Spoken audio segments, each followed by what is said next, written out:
Fala aí pessoal, tudo bem com vocês? Estamos aqui com mais um episódio do Nations Cast, isso mesmo, gente. Aqui nós temos o convidado ilustre, o Felipe, biólogo marinho, mergulhador, viajado, cozinheiro. Então fica atento aí que a gente está com uma conversa muito legal sobre perrengues de viagem e outras coisas.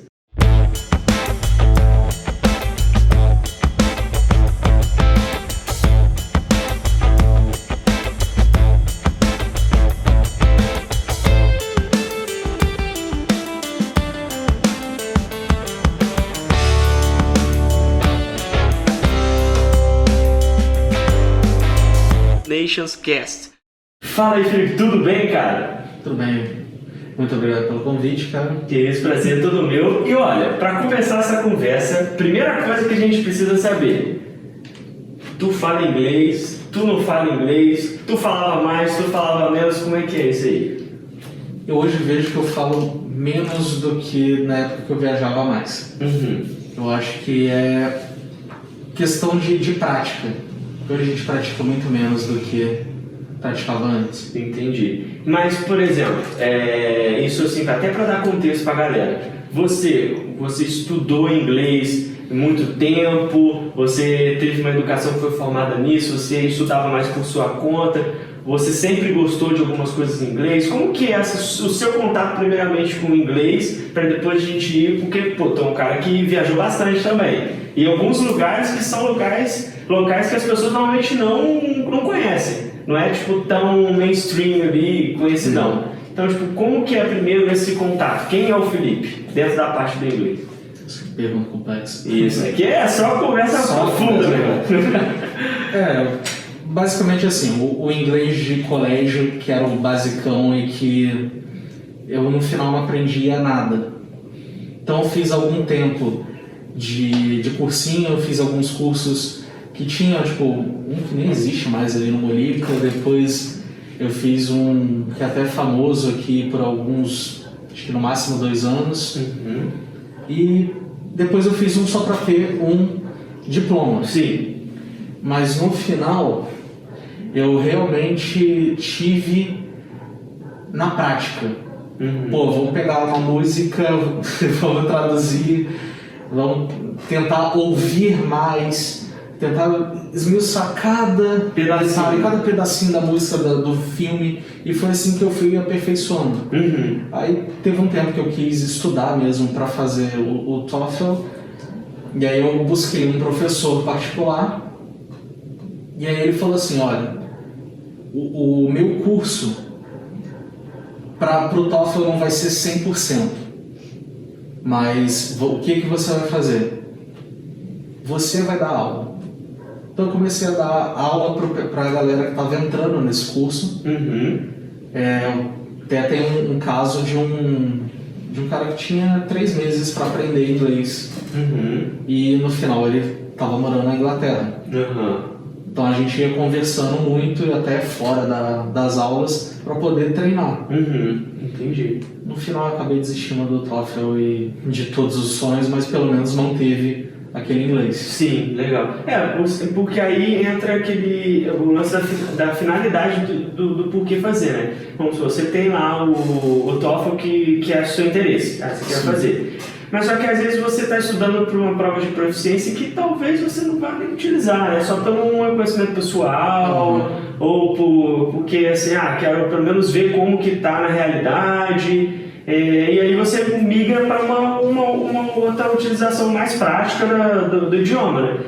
Você estudava o inglês, era uma questão de obrigação, tipo, sei lá, os pais queriam, você queria pôr profissional, por causa a pergunta era por causa do TOEFL, ou você tipo, eu queria falar porque eu queria, sei lá, viajar. Já era focado para isso? No início era mais focado em tentar sair do Brasil e estudar em outro lugar. Entendi. Então já tinha uma finalidade. Já tinha uma finalidade. E aí pelas viagens foram assim, tipo, nossa, eu acho que eu tô errando muito. Porque depois de certo tempo você conversando, você entendendo um pouco mais do inglês, você comete erros independente do seu nível. Isso em qualquer idioma. Exatamente. Até no português você entende que você falou errado.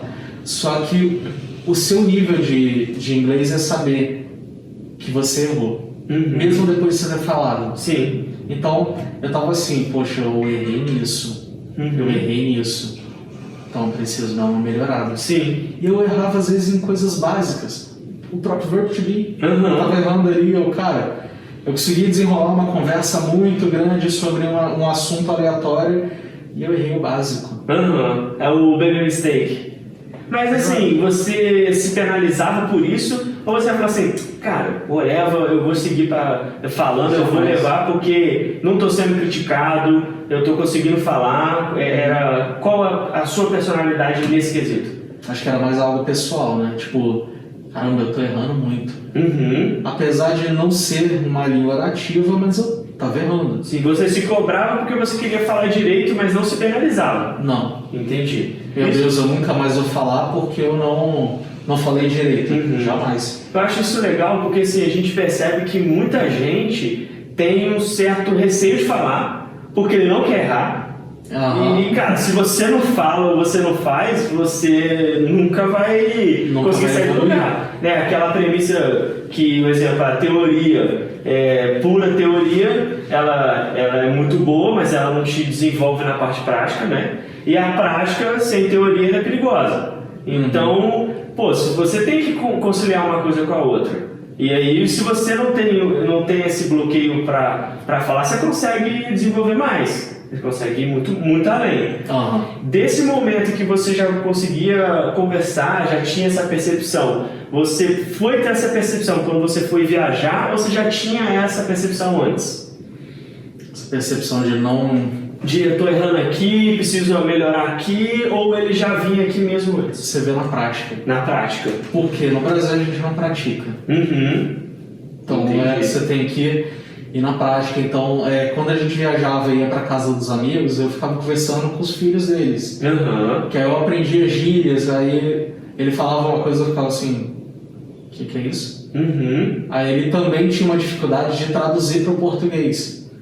Cara, traduz para o mais próximo ao inglês. Aí a gente consegue ter um meio termo aí. Você não vai conseguir falar em português, eu não vou conseguir entender a sua gíria em inglês. Sim. E assim, fui vendo também como evoluir. Um inglês menos quadrado, né? Assim, um inglês já do dia a dia, com as slangs que vem, com as formas de se expressar, né? E uma coisa que é muito interessante disso, que eu acho legal, porque quando você já chega, dependendo do nível do inglês que você tá, você já tem a percepção, que você já está entendendo, você vê os erros. Às vezes você pega uma slang ou uma expressão, tu olha e fala, pô, cara, eu entendi as palavras, mas que significado ela tem nisso? Eu entendi o contexto, mas exatamente aquela palavra, o que ela quer dizer? Sim. E teve alguma situação que você passou, que você falou assim, cara, aqui, tipo, consegui passar por isso? Tipo, consegui passar por esse desafio. Teve alguma coisa que aconteceu? Bom, algumas coisas, né? Mas eu tive, por exemplo, que num hotel em Paris. O pessoal já não fala muito inglês, né? A primeira coisa que eu aprendi a falar foi uma frase em francês, que era para ver se alguém falava inglês, mesmo que não tivesse certa, mas pelo menos era uma coisa para começar. Sim, e você vê que é engraçado que, tipo assim, quando você tá falando inglês e, tipo, você vai pra França ou algo do tipo, a galera da França, por Paris, é um polo multinacional, velho. Tipo, geral vai pra lá, internacionalizado e tal, não sei o quê. E, pô, você vai pra lá e você não acha a galera falando. Tipo, eu fico imaginando como é que é o estrangeiro que vem pro Rio. Sabe, porque o Rio é essa realidade também. Na verdade, a gente tem essa dificuldade no Rio, porque é muito mais difícil você encontrar a galera que fala inglês ali, mas não por uma questão cultural, né? Porque o lance do inglês com o francês ali é uma questão mais cultural, mais profunda. Exatamente. O nosso é uma acessibilidade à língua. Mas, tipo, é um desafio também, né? E, tipo, você já não tá falando a língua que é a principal do cara também. Eu acho que a diferença é essa. No Rio, no Brasil em si, a gente não tem o costume de falar o inglês. O inglês não é uma coisa obrigatória pra gente. E a gente não entende também a necessidade de falar. Sim. Então, assim, o estrangeiro que vem pro Brasil, ele tá meio que solto. Tipo, ou ele aprende o português ou ele vai ficar muito porcamente se comunicando. Por causa da França já foi diferente. Eles sabem o inglês, eles não gostam. Eles não querem, né? Falar. Não querem. Então, se você chegar em algum, principalmente parisiense, em outros lugares não. Já eu fui pro sul da França, era outra coisa. Olha, eu não tinha essa noção, eu achava que era uma coisa generalizada, cara. Eu conversei numa feira em 2015, atrás da Torre Eiffel tinha uma feira de produtos de toda a França. E ali eu estava conversando com uma senhora que vendia queijos em inglês e ela me falando exatamente isso. O pessoal de Paris não é muito favorável a estrangeiros e principalmente que você chegue falando inglês. Entendi. Então você teria que, tipo, sei lá, eu não falo francês, tu não manja nem a frase do bonjour. Muito, mas nem se bonjour é bonjour. Tipo, você vai jogar lá o bonjour pro cara, vai falar, sei lá, s'il vous plaît, e aí na hora que você fala, já não fala em francês. Eu tive que realmente aprender essa frasezinha. Eu chegava e nunca, can you help me? Sempre, bonjour, monsieur, parlez-vous anglais? Que era o bom dia, você fala inglês? Mesmo que isso não esteja certo, sei lá, mas pelo menos eles entendiam. Oui, appétit. Aí já como ele fala contigo. Exatamente, você quebra a barreira. Cara, que interessante. Porque se você chega falando inglês, às vezes ele tipo, só vira as costas e vai embora. Olha só, cara. Não gosta de você de jeito nenhum. Olha. Mas você se esforçou para falar o francês, pelo menos o básico, para você chegar no inglês. Caraca, cara. Isso é legal porque assim, eu não fui na França quando eu fui fazendo o meu tour e tal, meu Eurotrip, mas quando eu só passei pro aeroporto de Paris. Sim. E cara, foi um rolê, mano. Porque tipo, ninguém queria falar comigo, eu não tinha essa percepção. Quando eu fui pra Alemanha, eu jogava o bom dia deles e tal, em alemão, não lembro agora, porque não consigo, é muito difícil, já falava meio arranhado, né? A única coisa que eu lembro é que no lugar de hello é hello, então tipo, a única coisa. Mas aí eu jogava isso e aí eu falava inglês. Eu nem perguntava, tipo, do you speak English, só que tipo, em alemão. Eu não conseguia fazer essa frase, que era muito difícil já. Aí eles, por eu ter feito hello, tipo, sei lá, o que seria o good morning, eles já dava aquela moral pra mim, já olhava diferente. Mas eu fazia isso porque eu tenho um leve interesse, tipo, em aprender um pouco de alemão. Mas era uma forma de eu, tipo, ver como é que era a cultura e tal, a acessibilidade. Até porque, se você já fala inglês e você tem uma situação com um cara desse, se ele falar inglês também, você vai falar com ele. É muito diferente você falar português com ele, que aí ele vai entender nada. E, tipo, por você ter feito esse lance da França, existe algum outro local que você tenha passado que você percebeu essa dificuldade de comunicação linguística por mais cultural ou pelo país realmente não falar? Teve algum outro local que você tenha ido? Eu acho que foi a Paris, nem a França em si, Paris. Olha só. Porque eu fui para Marseille, fui para Annecy e as pessoas são muito mais receptivas. Pensa numa galera do interior do Brasil, é uma galera que é muito mais receptiva, é muito mais aberta a turista. O parisiense não, o parisiense acho que só quer Paris para eles. Sim, é o xodó dele. Então não tinha tanta dificuldade. Eu estava conversando com um português num hotel e ele falou, você está indo para Genebra, na Suíça, eles falam o inglês? Falam bem menos do que o parisiense. Eles falam muito mais o francês. Acho que você vai ter um pouco mais de dificuldade. E eu não percebi isso, por quê? Eles são muito mais receptivos. Olha. Apesar de ser uma cidade com um nível um poder aquisitivo muito maior até do que Paris. Só que sim. eles tinham uma receptividade maior.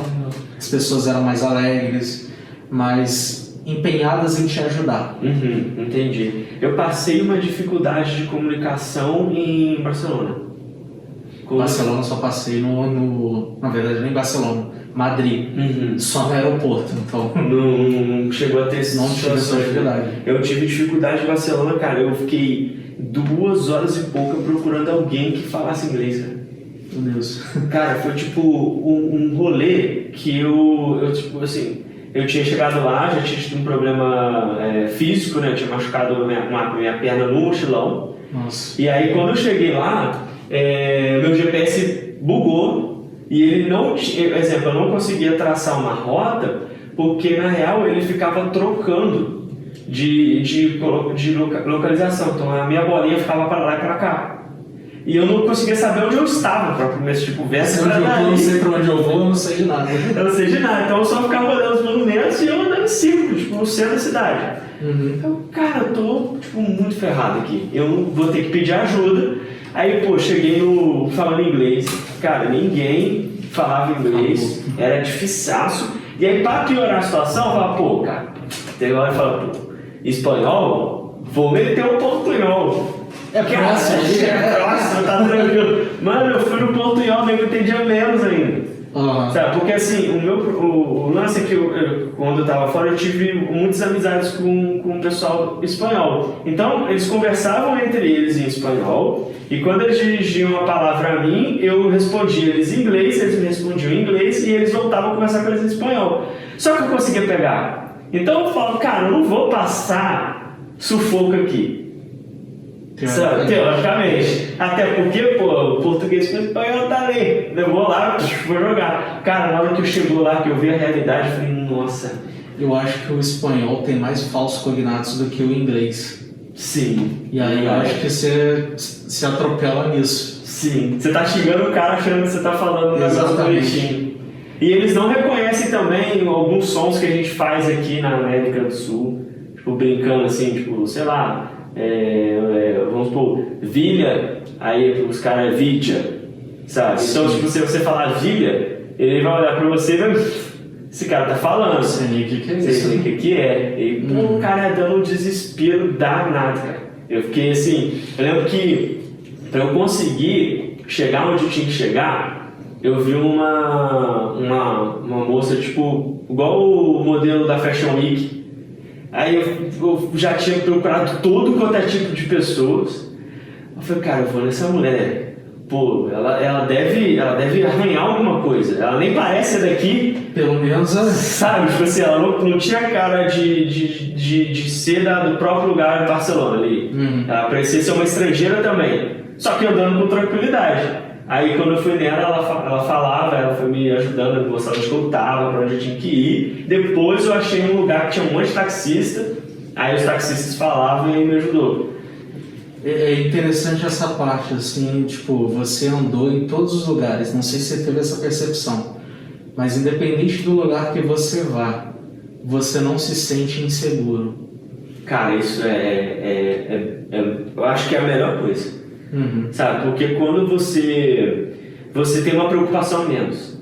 Sim. Sabe? Porque já imagina, preocupação de você não saber o idioma, de você não saber do local e ainda de se vai ser assaltado ou não. Sim, é verdade. E com o celular na mão, né? Você tá andando com o celular na mão, desbloqueado, né? Se alguém tira aquilo de seu e, pô, você tá com o seu passaporte... Né? Se você não fala o idioma, tá sem seu celular e sem seu passaporte, se alguém te leva uma dessas três, leva essas 3 coisas, acabou, cara. Acabou a sua vida. E você não vai saber nem onde está o consulado para começar de conversa para você ir lá pedir socorro. Exatamente. E se você perguntar, ninguém vai saber. É um negócio muito único. Sim, verdade. Onde fica a embaixada do Brasil?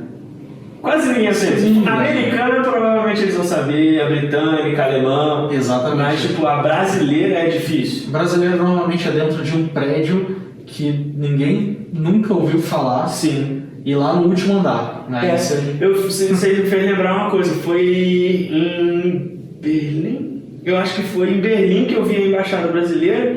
era o único local que eu vi que era um prédio, tipo, parece que era só o Brasil, era tipo assim, só o prédio ali era do Brasil e com a bandeira penduradona. Aí dava pra saber. Dava pra saber. Aí, tipo, embaixo tava lá, ainda, não sei o que lá. Sabe? Aí, tipo assim, tinha ali tudo organizado. Mas é porque era uma rua, eu não sei se chegou em Berlim, na Alemanha. Tipo, quando você vai naquele portão de Brandenburgo, aí do lado de cá tem o totem da Rainha Vitória, tipo, por uma avenida bem grande. Atrás, essa rua é lotada de consulados. Então é uma rua específica para isso. Bem que para isso. Então ali, tipo, americana, francesa, espanhola, tipo, você vai seguindo, você vai vendo vários. E aí nessa chegada você vê a do Brasil ali no meio. Então, eu acho que se as pessoas não soubessem, elas te diriam assim, vai para aquela rua ali, vai lá que você vai encontrar. O que eu achei super interessante, que se fosse nessa pegada, todos os locais... Muito mais prático. Muito mais prático. Você já ia ficar bem mais tranquilo para você resolver a sua vida. E de Paris, você foi para Marseille. Esse daí foi o... Vamos lá. De Paris eu fui para Marseille de trem. Fiquei 2 dias. Peguei um trem e fui até Veneza. Não, até Milão. Que aí já Itália.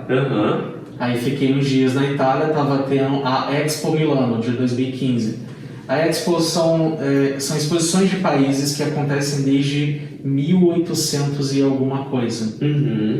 Então a cada 2 anos tem. A de 2020 ia ser em Dubai. Só que ela foi cancelada por motivos óbvios. E, pô, você me fez... você comentando disso me passou aqui. Um passarinho me contou que você é um cara que, tipo, gosta muito de fotografia. Como que era pra você esse olhar? Tipo, você... Primeiro, você gosta de fotografia, sim ou não? Só um pouco. Só um pouco, né? Só um pouquinho. E aí, pô, de fotografia, você prefere tirar foto, pessoas e tal, ou mais locais? O que é, tipo assim, a sua pira? Eu não gosto muito, principalmente por causa das pessoas, tipo, às vezes a pessoa ficar muito ofendida, então prefiro pegar a paisagem. Sim. Então eu conto isso sempre e eu me arrependo muito de não ter tido a rapidez. Em Paris mesmo, à noite, bem na Torre Eiffel, e tinha um rapaz, assim, se eu olhava, era um muçulmano já mais idoso, com um turbante e uma barba muito grande, vendendo flores. Caraca. Acho que é a única pessoa que eu realmente queria fotografar. Pode crer. Porque era aí, você foi em 2017? 2017 já estava muito diferente. Eu fui em 2 oportunidades, 2015 e 2017. Em 2015 você andava tranquilamente debaixo da torre, não tinha problema. 2017 eu acho que foi o único momento que eu me senti estranho no local. Por quê? Tudo em volta estava cercado, então tinha algumas pessoas tentando te abordar, sei lá, aqueles básicos que até aqui tem, colocar fitinha, tentar te enganar. Sim. Então eu não me senti muito seguro naquele local. Sim, que você tem que ficar prestando atenção de novo, né? Você tipo, tem que ficar atento se não vai ter o pickpocket, vai tipo, fazer um batedor de carteira, que é um dos crimes mais comuns lá fora, né? Não é muito armado. Não. São peças, né? Eles vão te colocar numa situação que você se sente coagido a entregar o dinheiro. Eu senti isso daí no Louvre. Tava tirando foto e chegou um cara e começou a oferecer. E eu dou só para ele também não tentar entender. Só que eu acho que eles são muito espertos, cara. Então ele sacou em algum momento que eu era brasileiro e aí ele começou a tentar arranhar alguma coisa em português ou então algo próximo. E eu não lembro, sinceramente, o que ele estava tentando me oferecer. Mas era alguma coisa de, sei lá, colocar uma pulseira, alguma coisa assim. Sim. Ele estava tentando pegar minha mão o tempo todo. Coisa de brasileiro, safo. Eu não. E fui só até o momento que eu gritei não e afastei dele, assim. Aí ele Já ficou com medo. Entendeu e saiu. E aí eu vi também o pessoal, os outros parecidos com ele nos arredores, saindo. Entendi. Porque eles não estão acostumados com aquele negócio, não é baixaria, né? O escândalo. Exatamente. Eles estão acostumados com isso. Todo mundo é muito comportado. Eles não, tal. E eles tentam levar sem constrangir eles mesmos ou a outra pessoa. Quando você já fala alto, ele já fala, opa, já não quero chamar atenção, vou sair. Vou sair, até porque pô, ali no Louvre tem um policiamento bem severo, né? Exatamente. No caso lá da Torre Eiffel, eu já fiquei olhando, tinham policiais, mas próximos à grade.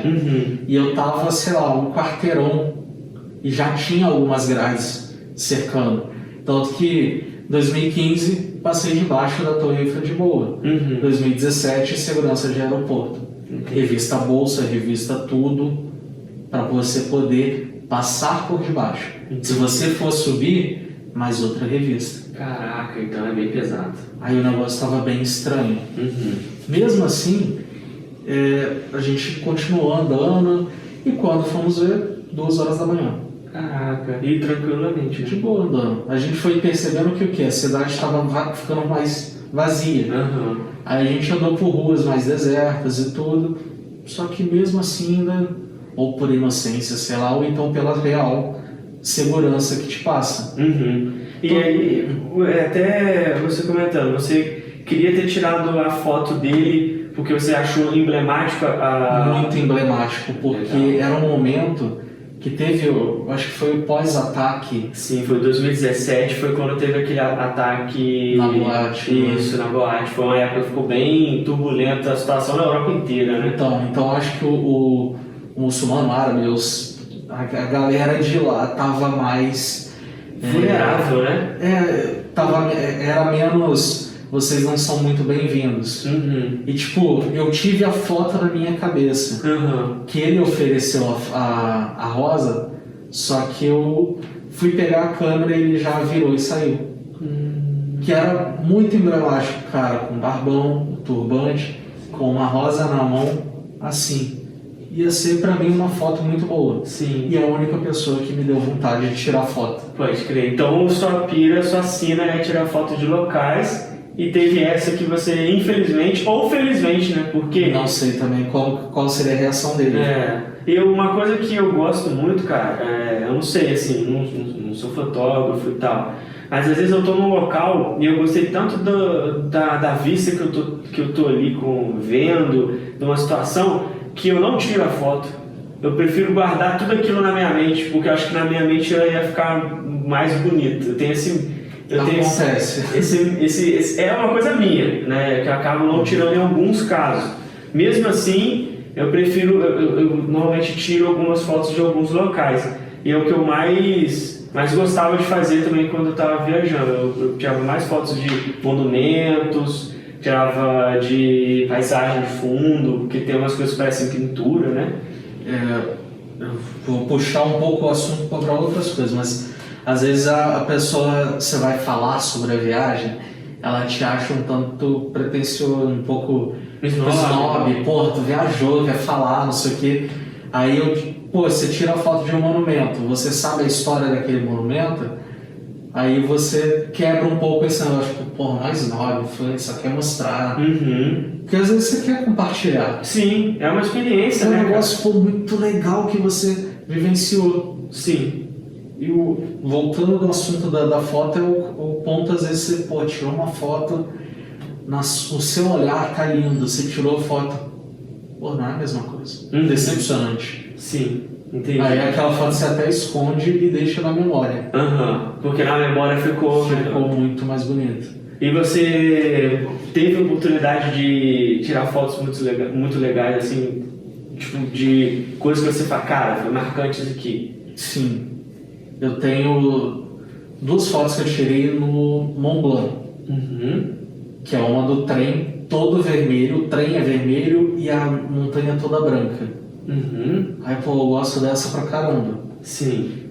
Teve uma que eu consegui também do reflexo do local de estação turística no Mont Blanc, que mostra o ponto mais alto. Então no reflexo mostra o ponto mais alto da montanha. Pô, eu gosto dessas fotos.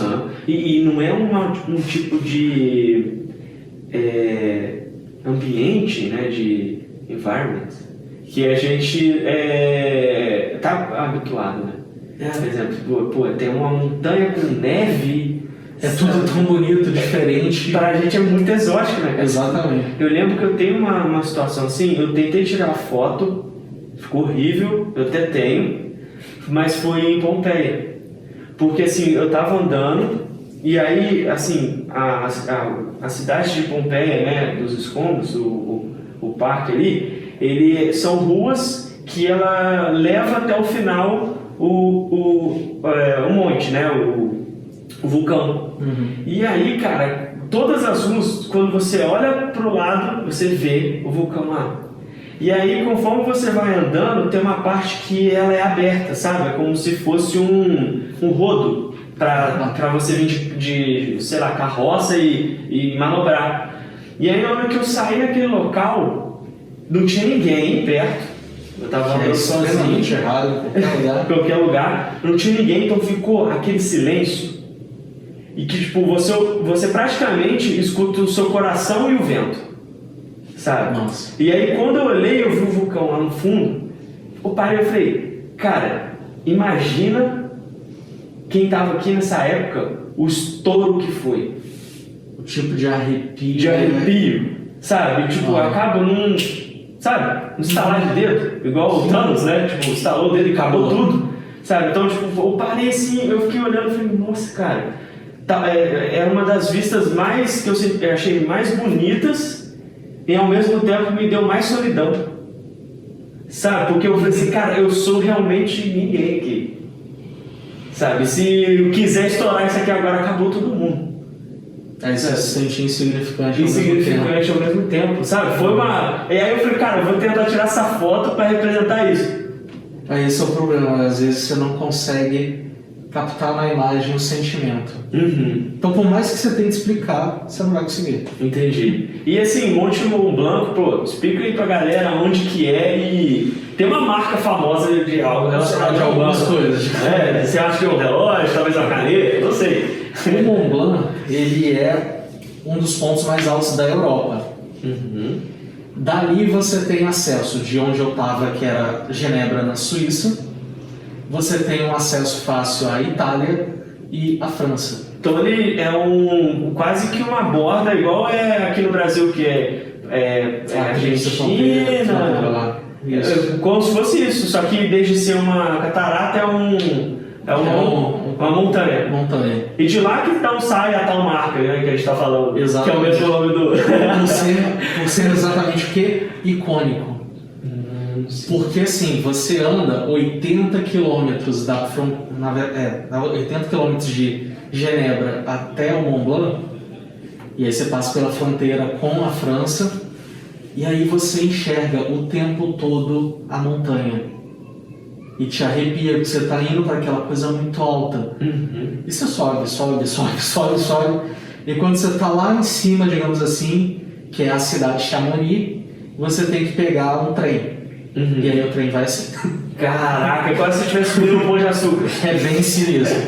E aí você vai subindo e você vai ouvindo aquele trek.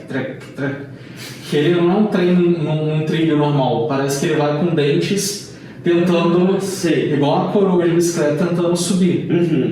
E aí você chega lá, você... Caramba, eu tô a, se eu não me engano, 1.900 metros de altura. Só que você olha, eu não sei realmente falar o nome do local, mas é tipo uma agulha o nome do lugar. Que tá 3 e pouco, 3.600, 3 e alguma coisa. E você olha esse, cara, que é muito mais alto ainda. Caraca, velho. E é o ponto da insignificância. Eu sou um pontinho insignificante no meio disso daqui. Entendi. Cara, é aquele tipo de viagem que, tipo, na hora que você chega no local, você fica até meio que refletindo sobre os seus próprios atos, né? Tipo assim, sua própria vida. Você olha assim, caraca. Ao mesmo tempo que você pensa, eu sou um privilegiado de estar aqui nesse momento, você pensa, caraca, e ainda tem muita coisa que eu não conheço. Sim. Que vontade. Aí você tem mais vontade de explorar tudo e menos vontade de voltar pro Brasil. Porque você quer explorar o mundo Você inteiro. quer explorar tudo. E é tudo muito diferente, a cultura é diferente. Você vê coisas diferentes que você se revolta um pouco do nosso momento, da nossa política, de tudo no Brasil. Sim. Depois de um bom tempo você sente falta, mas não dos ruins. Sim, mais os pontos positivos, como a galera é receptiva e outras coisas, né? Afetiva também. No caso, você falando desses locais, como foi o lance de comida? Comida. Você é um maluco desenrolado aí na cozinha aí, tu manda bem. E aí, tipo, como que foi pra você? Porque eu não sei, era muito parecido com o que você já conhecia, ou achava muito sofisticado? Olha, depende da viagem. Por exemplo, para os Estados Unidos, depois de um certo tempo você comendo as coisas deles, que é um arroz empapado, sem sabor, falta um alho, sabe aquele alhinho frito no arroz? Eu comecei a procurar restaurantes brasileiros. Porque você tinha pontos de... desculpa, gente, mas é um momento que você estava de prisão de ventre e momentos que você já estava não aguentando mais de tanto ir ao banheiro. Você precisa de ter uma parada mais familiar, né? O tempero mais caseiro. Exatamente. Pô, tinha um restaurante em Nova York que eu cheguei... Sabe o que eu tô afim de comer? Fígado acebolado, e era uma coisa que eles tinham, e era um dos pratos mais vendidos, mais até do que a picanha. Que isso, cara? Nossa senhora. A picanha realmente era meio cara, né? Pô, tá explicado. Mas, cara, era uma coisa que era uma bobeira que muita gente não gosta, mas você sentia falta. São coisas que são, assim, uma vontade mais banal, né, cara? Tipo, realmente, tipo, sentir, você tá com uma saudade de um tempero ou de uma ação, né? É o ponto da falta do familiar. Isso mesmo. Porque eu lembro que uma das coisas que a galera mais comprava, os brasileiros, quando eu estive morando fora, era coxinha e guaraná. Guaraná é uma coisa muito atípica, você não tem o sabor. Eu lembro que eu estava no avião e a atendente era brasileira. Você não tem guaraná? Como não era um voo do Brasil, não tinha. Esse voo, inclusive, foi muito legal. Foi o voo entre Nova York e Londres. Caramba! Só que não tinha ninguém, e eram os maiores aviões que tinham. Então a fileira do meio eram 5 lugares. Eu fui deitado. E como turbulência sem problema. De boa. E tipo assim, estava eu na frente, minha mãe também deitada num atrás e o meu irmão também. Vazio. O avião estava muito vazio. Tinha um casal na ponta, um outro lá atrás e a galera da primeira classe. Ok, mas o avião estava vazio. Então o cara chegou, pô, você quer chicken or pasta? Aí eu fiquei assim, você quer os dois, não quer? Ele era brasileiro também. Eu, vai. Ele, tá vazio, toma. Tinha picolé, toma picolé. E tipo, ok. Fui comendo. Eu, pô, não tem guaraná, né? Ele, não. A galera fala que tem o ginger ale. É parecido. É gostoso, porque eu gosto de gengibre, ok. Mas não é nada parecido, cara. Caraca, e tipo, não é um gosto familiar também. Não é um gosto familiar. Um suco, cara, que eu sinto muita saudade de tomar lá de fora é o apple juice. Já tentei tomar um aqui. Não é, e tem gosto de maçã estragada. Isso, não é a mesma coisa. É igual o suco de laranja também. Você tomar o suco daqui e tomar o de lá. Diferente. Pô, daqui. Tropicana, que é a marca mais famosa dos Estados Unidos, é feita na Flórida. Horrível. Em relação à nossa laranja. Sim, verdade. Nosso suco de laranja é muito mais gostoso. Agora o apple juice é totalmente diferente. Nossa, era muito gostoso. Tem até uma outra coisa que eu queria perguntar, que agora você mencionou e passou na minha cabeça, que é, você então viajava Com a sua família? Em família. Caraca, e como que era isso? Tipo, mais alguém fala, ou você é o único, tipo, desbravador de 7 mares ali, corajoso, bate no peito e voa, igual o teu Beck lá? Eu digo que meu irmão fala mais, conhece muito mais do que eu. Uhum. Só que ele é tímido. Então eu falo, independente de estar errado. Às vezes eu chegava assim, como é que eu falo aquilo mesmo? Porque meu irmão, ele não fala abertamente. Ele falando, ele... tá bem introvertido, assim, tipo, bem baixinho, você tem que entender muito, tem que conviver muito pra você entender o que ele fala. Entendi. Então era assim, às vezes eu, caramba, como é que fala aquilo mesmo? O Lucas, como é que fala? Ele, fala isso. Aí eu desenrolava. Uhum. Então tudo que precisava era que desenrolava, porque minha mãe não fala e meu irmão não fala porque ele não consegue. Não consegue. Teve uma viagem que a gente foi com a minha avó também, a gente foi pra Disney. Caraca. Então era minha avó, minha mãe e meu irmão e eu ali na frente. Uhum. E pô, a sua avó fez essa viagem com quantos anos? Deixa eu te perguntar. Na época ela estava com 79. Caraca, cara, que maneiro. 79 anos. E como que foi, cara, pra você ver isso?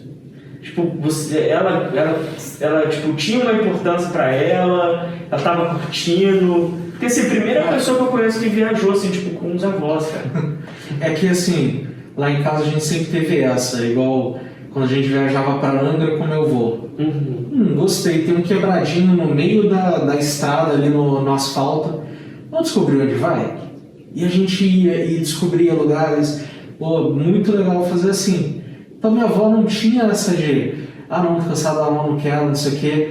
Vó, você tá cansada? Não, vamos continuar andando. E aproveitar a gente cada segundo, né, velho? Cara, na Disney a gente chegou mais tarde exatamente para não dar tanto. A gente chegou meio-dia na Disney, saímos às 9 da noite. Caraca. E ela andou o tempo todo. A gente parava para ela dar uma descansada e tudo mais. A gente também, porque você anda o dia inteiro. Mas, cara, só vai. E ela ia tranquilo. Chegava no hotel, dormia, no outro dia tava zerado. E vamos nessa, vamos. Que maneiro, cara. Foram 3 dias de parques. E ela só não foi em atrações tudo, mas ela andou, gostou, viu tudo. E foi legal. Pô, que maneiro, mano. E no caso, então, o seu irmão, ele é mais introvertido, tímido. Muito. No português ou no inglês também? Ou só nos dois ou tipo só no inglês? Como pessoa. Como pessoa, ele é tímido então? Tímido. Entendi. Então a resposta era sua mesmo. Toda. Cara, assim, pra fechar, porque a gente tem aqui uma meta que a gente deixa o episódio não ficar muito longo, mas eu quero você aqui pra gente conversar sobre muito mais coisas que não conseguimos colocar nesse podcast, nesse episódio de hoje.